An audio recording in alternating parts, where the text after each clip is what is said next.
नमस्कार, मैं अशोक कुमार पांडे। स्वागत है आपका टीसीएच पर। हाजिर हूं इजराइल, फलस्तीन, लेबनान, ईरान, मिडिल ईस्ट और इसके बहाने सारी दुनिया की खबरें लेकर। अभी जब पिछले कुछ दिनों से मैं इस चीज का जिक्र कर रहा था कि इजराइल में खतरा है सिविल वार का, इजराइल के अंदर आपस में लड़ मर सकते हैं लोग, जो उसने पूरे मिडिल ईस्ट में अलग अलग जगह सिविल वार करवाए हैं, चाहे वो सीरिया हो, चाहे लेबनान में कोशिश हुई हो, वो उसके यहां खुद होने की उम्मीद है। तो बहुत सारे लोग कमेंट में आके लिख रहे थे कि बेकार की बातें आप करते हैं, ऐसा कुछ नहीं है। हालांकि मैं जो कुछ कहता हूं वो वहां के अखबारों के लिखे के हिसाब से ही कहता हूं, लेकिन ये जरा सा देख लीजिए, जरा सुन लीजिए, जरा समझ लीजिए। आपको याद है कि वहां के एक ex chief justice Aaron Barack ने यह बात कही थी कि कभी भी इजराइल के अंदर सिविल वार छिड़ सकता है, गृह युद्ध हो सकता है। इसी को लेकर जेरूसलम पोस्ट ने एक सर्वे करवाया और इस सर्वे का रिजल्ट बताता है, इस पोल का रिजल्ट बताता है कि 27% इजरायलियों ने कहा कि अहरोन बराक ने जो कहा है वो बिल्कुल ठीक है, सिविल वार होने वाला है इजराइल के अंदर। और 27% तो ये हो गए, बचे हुए 33% यानी 33% लोगों ने यह कहा कि अहरोन थोड़ा बढ़ा चढ़ा कर कह रहे हैं, लेकिन सिविल वार की पॉसिबिलिटी इजराइल के अंदर बिल्कुल है। तो यहां कुछ भक्त पैदा हुए हैं जिनको लगता है कि इजराइल में बस राम राज चल रहा है, सब कुछ बहुत अच्छा चल रहा है, लेकिन जो वहां की घटनाओं पर नजर रखता है उसके समझ में आ जाएगा कि शिन बेट के साथ इजराइल का जो विवाद चल रहा है, नेतन्याहू का जो विवाद चल रहा है, अंदर जिस तरह की लड़ाइयां चल रही हैं वो कितनी बड़ी हैं। कतर गेट के बारे में मैंने आपको बताया था कि आरोप लगा था कि कतर से एक व्यापारी के जरिए, एक बिजनेसमैन के जरिए वहां पर नेतन्याहू के 2 करीबी लोगों के पास पैसा पहुंचा है और काफी सारा पैसा पहुंचा है।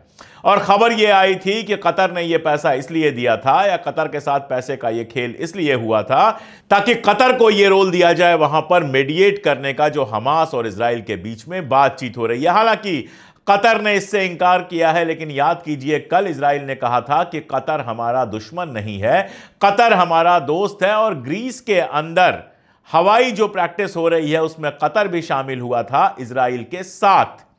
अब कतर ने बिल्कुल मना किया है कि हमने कोई ऐसा पैसा नहीं दिया है, लेकिन इजराइल की कोर्ट ने जो नेतन्याहू के 2 करीबी लोग थे उनको आजाद करने से मना कर दिया है। पुलिस को पूछताछ वगैरह के लिए 2 दिन की रिमांड दे दी है और जुमे के रोज तक यानी फ्राइडे तक यह रिमांड चलेगी। अगर फ्राइडे को वो रिहा करता है तो ठीक, वरना यह पूछताछ जारी रहेगी। नेतन्याहू गया हुआ है हंगरी। वैसे तो हंगरी आईसीसी का मेंबर था, इसलिए उसके ऊपर यह फर्ज आयद होता था कि नेतन्याहू को वो अपने यहां ना आने दे या आने पर गिरफ्तार करे। लेकिन हंगरी की जो अभी की सरकार है, राइट विंग सरकार है, उसने इसकी जगह खुद को आईसीसी से बाहर करना तय किया कि अब हम आईसीसी के अंडर में आएंगे ही नहीं, हम आईसीसी से बाहर हो जाएंगे। और नेतन्याहू का वहां पर स्वागत किया गया।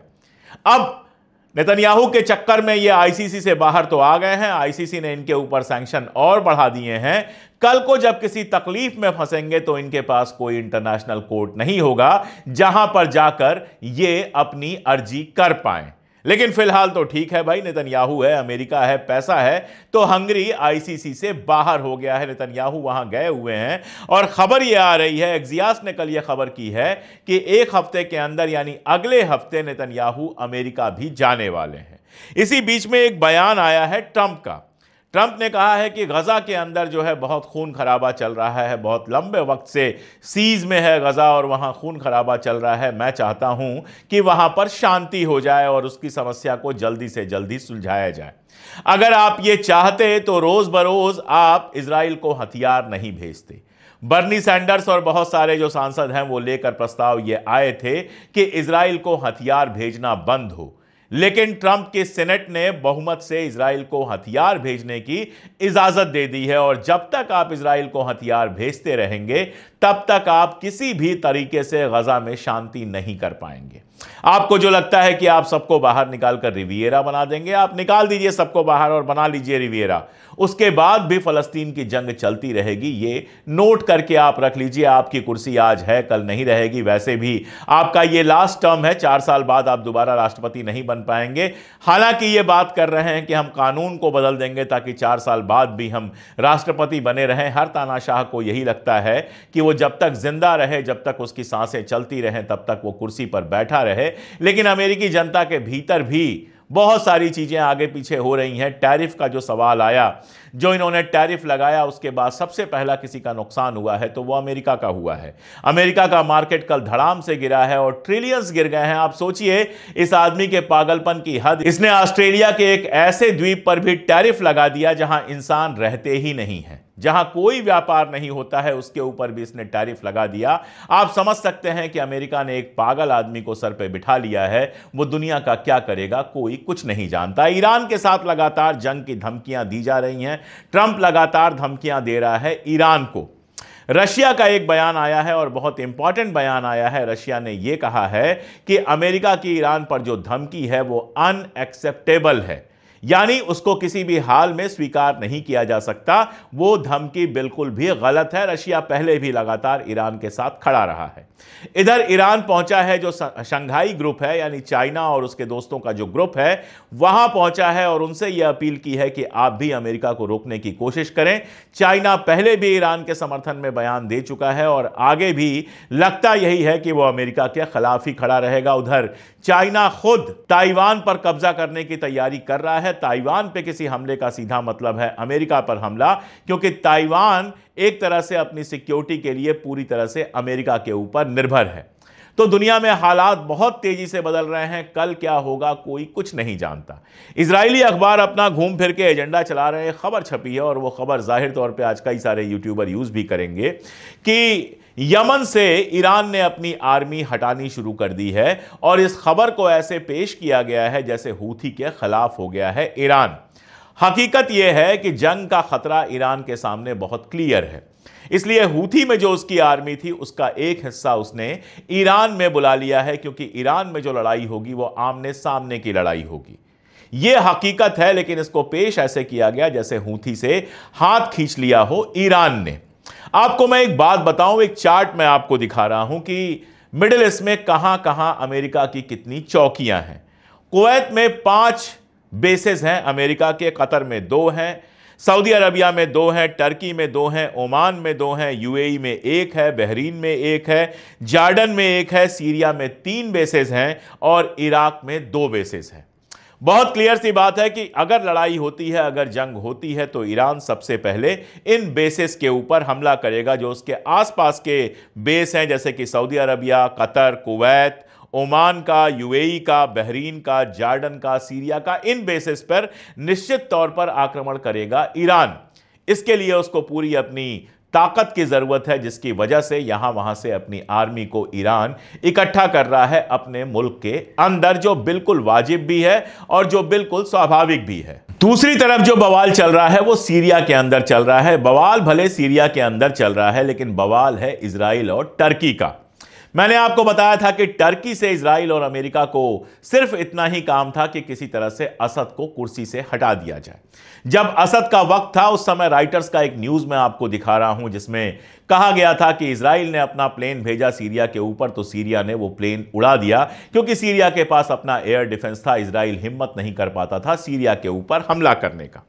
अब जब टर्की, इजराइल, अमेरिका की सहायता से जोलानी सीरिया की कुर्सी पर बैठ गया, तब से इजराइल जहां चाहता है वहां हमला करता है। टर्की को यह लगता है कि आर्मी तो हमने भेजी थी, सीरिया से असद को तो हमने भगाया, हमने असद की कुर्सी गिराई, तो सीरिया के सारे मजे हमको मिलने चाहिए।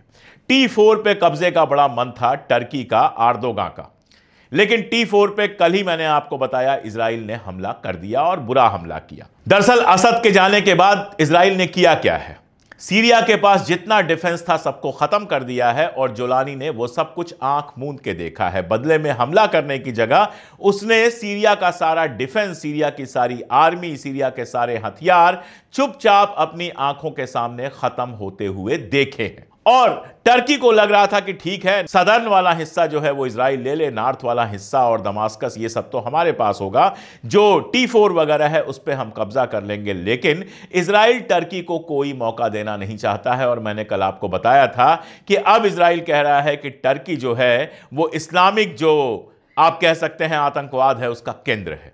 कल तक जो दोस्त था वो आज केंद्र बन गया। अब टर्की कह रहा है कि उस पूरे महाद्वीप में, पश्चिम एशिया में, वेस्टर्न एशिया में सबसे बड़ा खतरा कोई पीस को है तो इजराइल को है। कह तो रहा है, बयान तो दे रहा है, लेकिन उसी के साथ तस्वीर दूसरी आ रही है। तस्वीर यह आ रही है कि टर्की के जो फॉरेन मिनिस्टर हैं वो वेलकम कर रहे हैं रूबियो को। रूबियो जो है वो सेक्रेटरी ऑफ स्टेट है अमेरिका का और इजराइल के सबसे बड़े समर्थकों में से है। तो आप पूरे जंग के दौरान इजराइल को मदद करते रहे, तिजारती मदद करते रहे, बाकी सारी मदद करते रहे। अब आप रूबियो की गोद में बैठ रहे हैं, अमेरिका की गोद में बैठे हुए हैं और उम्मीद कर रहे हैं कि आपकी बात पर कोई यकीन करेगा कि आप इजराइल के खिलाफ हैं। हकीकत यह है कि आप फंस चुके हैं। देश के अंदर विद्रोह चल रहा है। भले आप अपने अखबारों से उन खबरों को गायब कर दें, लेकिन लगातार वीडियोस, तस्वीरें आ रही हैं कि लोग सड़कों पर आकर किस तरह से मुखालिफत कर रहे हैं, किस तरह से आपके खिलाफ एहतजाज हो रहे हैं। ये सारी खबरें लगातार आ रही हैं, आपके यहां से नहीं तो कहीं और से ही सही। दूसरी तरफ इजराइल आपको 1 इंच जमीन देने को तैयार नहीं है सीरिया में। अमेरिका हर हाल में इजराइल के साथ खड़ा होगा, आपके साथ खड़ा नहीं होगा। तो अर्दोगान साहब की हालत यह है कि जब तक कुर्सी है, अगर वाकई अमेरिका सीरियस हुआ तो अर्दोगान साहब की कुर्सी भी चली जाएगी और जो सुनहरा ख्वाब उन्होंने देखा था कि ऑटोमन एम्पायर दोबारा से बनाएंगे, वो ख्वाब भी उन्हीं की तरह से खत्म हो जाएगा। ईरान के साथ यह है कि सीरिया की बर्बादी से उसने शायद इतना तो समझ लिया होगा कि अगर वो एटॉमिक पावर नहीं बनते हैं, अगर अपनी ताकत नहीं बनाते हैं, तो सीरिया के बाद अगला नंबर ईरान का ही होगा। इस काम में अमेरिका और इजराइल बिल्कुल माहिर हैं कि पैसा फेंकें और गृह युद्ध कराएं, जो वहां की रेजिस्टेंस की ताकतें हैं उनको खत्म कर दें। यही काम उन्होंने सीरिया में किया है, यही काम उन्होंने लेबनान में किया है। अगर नसरुल्लाह साहब मारे गए हैं और अगर नसरुल्लाह साहब का एकदम इंच इंच का ठिकाना उनको पता था, तो यह लेबनान के भीतर के गद्दारों के बिना नहीं हो सकता था। बहुत क्लियर है कि लेबनान के ही एक हिस्से ने, बहुत हो सकता है कि वहां की आर्मी ने या जिसने भी हसन नसरुल्लाह का सारा पता, सारा ठिकाना दिया था और जो पेजर फटे थे वो भी लेबनान की सहायता से नहीं हो सकते। और आज हालत यह है कि लेबनान उन्हीं लाइंस पे बटा हुआ है। इजराइल आराम से लेबनान पर हमला कर रहा है। जिस साउथ लेबनान को हसन नसरुल्लाह और हिजबुल्लाह ने पूरी तरह से इजराइल से खाली करा लिया था, वो बिल्कुल आप कहेंगे सैरगाह बना हुआ है इजराइल का। और लेबनान के जो प्राइम मिनिस्टर हो गए या राष्ट्रपति हो गए, बयानात से आगे एक लफ्ज बढ़ने को तैयार नहीं है। अमेरिका धमकी दे रहा है कि जब तक हिजबुल्लाह से सारे हथियार रखवा नहीं लिए जाएंगे, तब तक लेबनान जो है, लेबनान में जंग का खतरा बना रहेगा। और एक बार जब हथियार रखवा लेंगे तो लेबनान का वही होगा जो सीरिया का हाल हुआ है। इजराइल आधा लेबनान कब्जा कर लेगा और वहां के प्रधानमंत्री और राष्ट्रपति जोलानी की तरह हाथ पे हाथ रख के बैठे रहेंगे। जाहिर तौर से हिजबुल्लाह कमजोर हुआ है, वहां के जो फैक्शंस हैं उनकी वजह से परेशान है। इसलिए बयानात तो हिजबुल्लाह के देखने को मिल रहे हैं, लेकिन अभी तक वो जंग में उतरता हुआ नहीं दिख रहा है। जंग में अगर कोई शामिल दिख रहा है तो हूथी दिख रहा है। हूथी ने अपने हमले लगातार जारी रखे हैं और उसका कहना है कि 17 रीपर्स वो गिरा चुका है। अमेरिका के एक एक रीपर जो होता है वो 32 मिलियन का होता है। तो जाहिर है अमेरिका को काफी नुकसान पहुंचाया है। इसके अलावा रेड सी के अंदर लगातार वो हमले कर रहा है और उसका कहना है कि जब तक फलस्तीन के ऊपर हमले जारी रहेंगे, जब तक फलस्तीन में ह्यूमैनिटेरियन कंडीशन को नहीं सुधारा जाएगा, तब तक हम हमले करते रहेंगे। इजराइल के एक अखबार ने यह कहा है कि हूथी अल शहाब के साथ काम कर रहा है। अल शहाब जो है वो सोमालिया का एक ग्रुप है, टेररिस्ट ग्रुप है, वो टेररिस्ट ग्रुप ही कहते हैं उसको ये लोग। उनके साथ मिलकर हूथी काम कर रहा है। अब किसके साथ कर रहा है, किसके साथ नहीं कर रहा है, हम नहीं जानते, लेकिन इतना तो बिल्कुल तय है कि उसके पास इतने हथियार हैं और हथियार से ज्यादा इतनी ताकत है, इतनी हिम्मत है कि हफ्ते भर से ज्यादा हो गए, लेकिन अमेरिका के सामने वो सरेंडर करने को तैयार नहीं है। उधर जॉर्डन ने एक बार फिर से बयान दिया है कि गजा में ह्यूमैनिटेरियन कंडीशंस को सुधारने की कोशिश की जाए, दुनिया मदद करे गजा में ह्यूमैनिटेरियन कंडीशन सुधारने की। जॉर्डन से यह सवाल पूछा जाना चाहिए कि जब इजराइल कोई ह्यूमैनिटेरियन मदद अंदर जाने ही नहीं दे रहा है, तो दुनिया अगर मदद भेज भी देगी, इमदाद भेज भी देगी, तो वो जाएगा कहां? जर्मनी का भी बयान आया है, वही जर्मनी जिसने अमेरिका के बाद सबसे ज्यादा हथियार दिए हैं इजराइल को, जिन हथियारों से गजा के बच्चों और औरतों को मारा गया है, कल भी 100 से ज्यादा लोगों के मारे जाने की खबर है, वो अब कह रहा है कि वहां ह्यूमैनिटेरियन कंडीशंस को सुधारा जाना चाहिए। सीधा सवाल यह है कि अगर आप लोग इजराइल के ऊपर यह दबाव नहीं बना पाते हैं कि जो इमदाद है उस इमदाद को सही लोगों तक पहुंचने दिया जाए, तो इन सब बयानों का कहीं कोई मतलब नहीं है।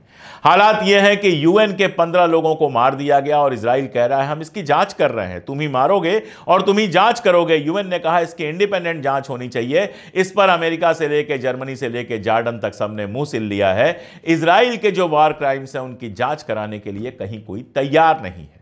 तो ये बयानात हवाई बयानात हैं जिनका कोई मतलब नहीं है। जैसे कल सऊदी अरबिया ने बेन ग्वेर जब अल अक्सा में घुसा था तो बयान दिया था कि अल अक्सा में घुसने का उसको कोई हक नहीं है, रोका जाए वगैरह वगैरह। आज फिर वो घुस गया, आज फिर वो अपने लोगों को लेकर अल अक्सा में गया। आप फिर एक बयान जारी कर दीजिए, होना जाना कुछ नहीं है। हालात तो ये हैं कि अगर अल अक्सा को तोड़कर इजराइल अपना मंदिर बना ले, अपना सिनेगाग बना ले, तो भी आप बयान देंगे। बयान से आगे आप नहीं बढ़ने वाले हैं। एक बयान दिया है ईरान के राष्ट्रपति पेजेश्कियन ने।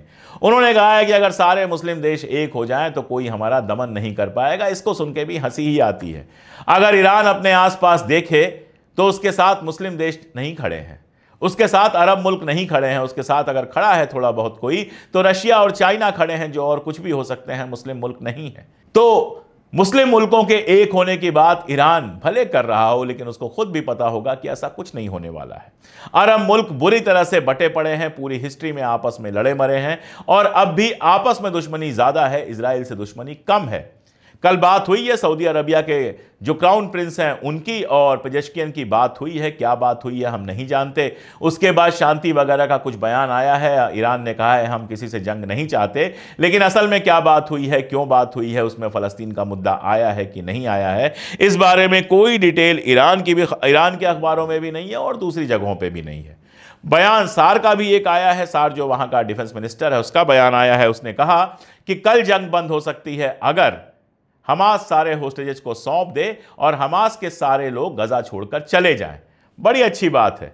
अगर गजा के सारे लोग मर जाएं तो भी कल जंग खत्म हो सकती है, लेकिन इसका कोई खास मतलब नहीं है। आपने कहां जंग खत्म की है? आपने लेबनान के साथ समझौता किया था। समझौता स्क्रीन पे आप देख सकते हैं, उसके इंपॉर्टेंट पॉइंट्स, और खुद सोच सकते हैं कि क्या उस समझौते को इजराइल ने निभाया? नहीं निभाया। हमास के साथ समझौता किया, उसको नहीं निभाया। आज तक इजराइल ने कभी कोई समझौता नहीं निभाया है। तो हमास अगर सारे होस्टेज सौंप देगा और उसके बाद भी इजराइल बंद कर देगा जंग, इस बात की कोई गारंटी नहीं है। होस्टेजेज वो ले लेगा और अगले दिन से जंग फिर शुरू कर देगा कोई बहाना बनाकर, तो ना उसको अमेरिका रोकने आएगा, ना दुनिया की कोई ताकत रोकने आएगी। अभी कम से कम ये डर तो है कि होस्टेजेज हमास के पास हैं। कल वो भी डर खत्म हो जाए तो इजराइल के मन में जो आएगा वो करेगा, और दुनिया की कोई ताकत ऐसी नहीं है जो ये हिम्मत कर सके कि उसको रोके। जहां तक सीज फायर का सवाल है तो वही मामला टिका हुआ है। अमेरिका, इजिप्ट और हमास एक समझौते पर राजी हुए हैं, लेकिन इजराइल राजी नहीं है। अब नेतन्याहू जब अमेरिका जा रहे हैं तो क्या अमेरिका उनको राजी कराने की कोशिश करेगा या फिर जंग और बढ़ेगी? ये तो आने वाले हफ्तों में समझ में आएगा। फिलहाल ईरान के सामने खतरा बना हुआ है। ईरान पूरी तैयारी कर रहा है और सीरिया, टर्की और इजराइल के बीच टकराहट का मंच बना हुआ है। अरब मुल्क अपनी जिंदगी जी रहे हैं। फलस्तीन पर बयानात देने के अलावा उनके पास और कुछ नहीं है। अरब अवाम हो सकता है फलस्तीन के लिए परेशान हो, लेकिन हुक्मरान तो मुझे कम से कम कहीं से परेशान नहीं दिखते हैं। जो मैंने लिस्ट आपको बताई अमेरिकन बेसेज की, कुवैत से लेकर इराक तक की, वो एक ऐसी जगह है कि अगर जंग होती है तो ईरान उसके ऊपर जरूर हमला करेगा। आगे क्या होगा, कैसे होगा, जब होगा, जैसे होगा, मैं लगातार अपडेट करता रहूंगा। आज के लिए इतना ही। बहुत शुक्रिया।